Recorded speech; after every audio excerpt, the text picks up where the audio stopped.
The Three Questions by Leo Tolstoy.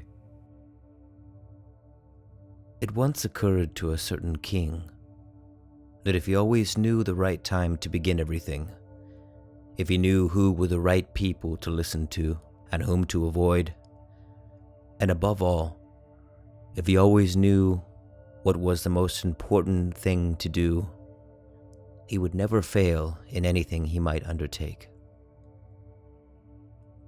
And this thought having occurred to him, he had it proclaimed throughout his kingdom that he would give a great reward to anyone who would teach him what was the right time for every action, and who were the most necessary people, and how he might know what was the most important thing to do.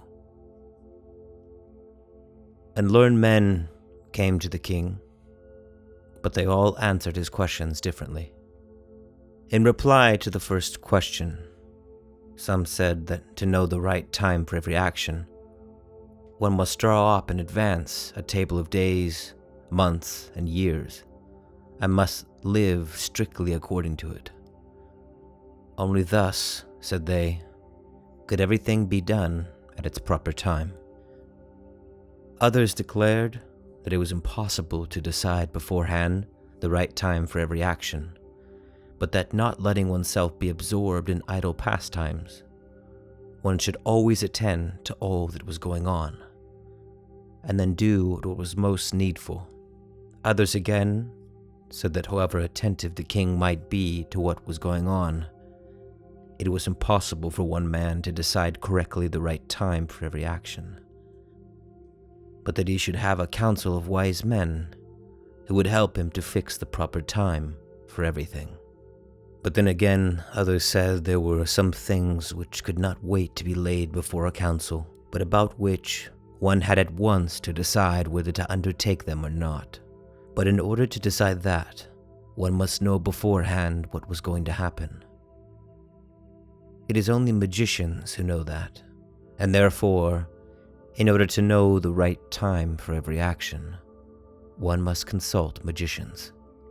Equally various were the answers to the second question.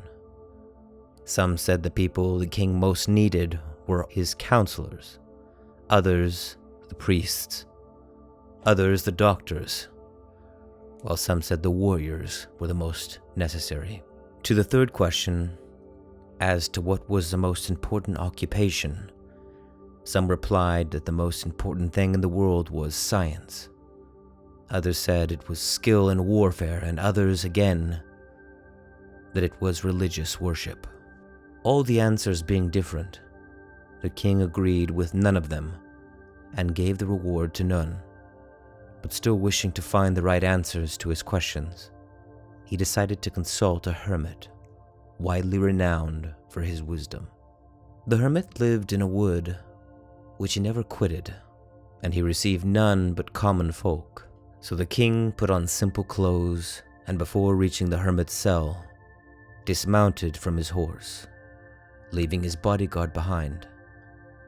He went on alone. When the king approached, the hermit was digging the ground in front of his hut.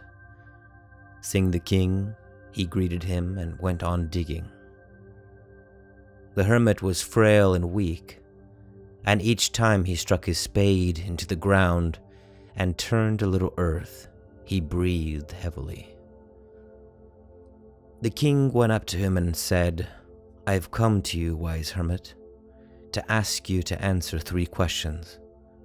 How can I learn to do the right thing at the right time?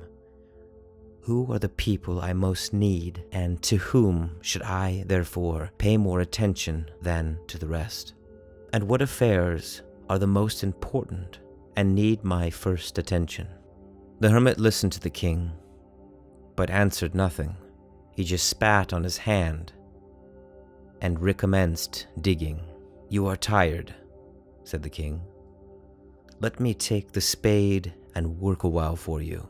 "Thanks," said the hermit, and giving the spade to the king, he sat down on the ground. When he had dug 2 beds, the king stopped and repeated his questions.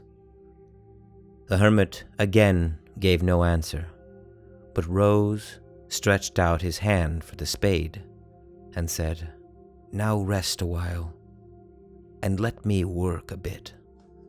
But the king did not give him the spade and continued to dig. 1 hour passed, and another. The sun began to sink behind the trees, and the king at last stuck the spade into the ground and said, "I came to you, wise man, for an answer to my questions. If you can give me none, tell me so, and I will return home." "Here comes someone running," said the hermit. "Let us see who it is." The king turned round and saw a bearded man come running out of the woods. The man held his hands pressed against his stomach, and blood was flowing from under them. When he reached the king, he fell fainting on the ground, moaning feebly. The king and the hermit unfastened the man's clothing. There was a large wound in his stomach.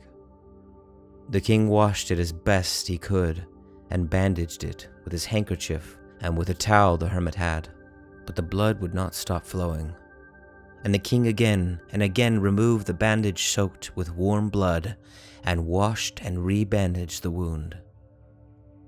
When at last the blood ceased flowing, the man revived and asked for something to drink. The king brought fresh water and gave it to him. Meanwhile, the sun had set and it had become cool.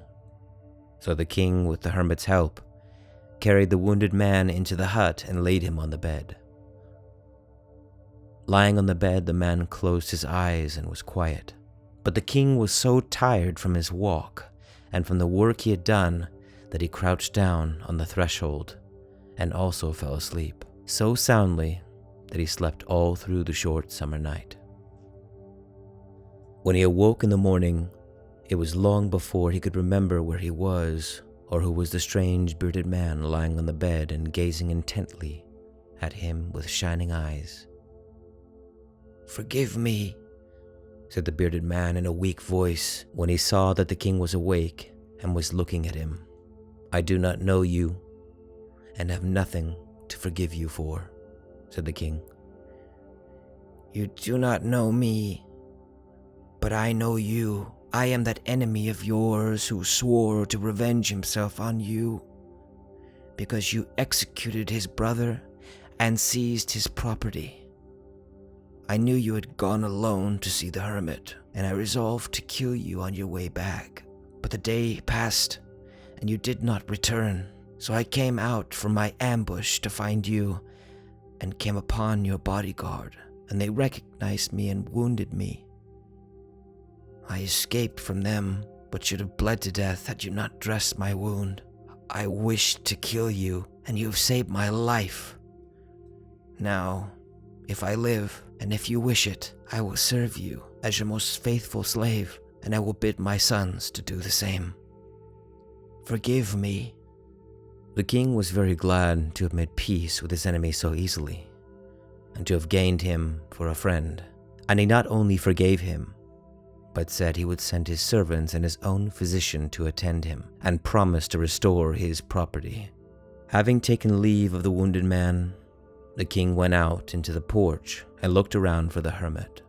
Before going away, he wished once more to beg an answer to the questions he had put.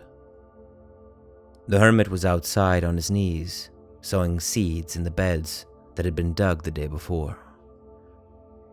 The king approached him and said, "For the last time, I pray you answer my questions, wise man." "You have already been answered," said the hermit, still crouching on his thin legs and looking up at the king who stood before him. "How answered? What do you mean?" asked the king. "Do you not see?" replied the hermit. "If you had not pitied my weakness yesterday, and had not dug these beds for me, but had gone your way, that man would have attacked you, and you would have repented of not having stayed with me. So the most important time was when you were digging the beds, and I was the most important man, and to do me good was your most important business. Afterwards, when that man ran to us, The most important time was when you were attending to him, for if you had not bound up his wounds, he would have died without having made peace with you. So he was the most important man, and what you did for him was your most important business. Remember then, there is only one time that is important. Now, it is the most important time, because it is the only time when we have any power. The most necessary person is the one with whom you are, for no man knows whether he will ever have dealings with anyone else. And the most important affair is to do that person good, because for that purpose alone was man sent into this life.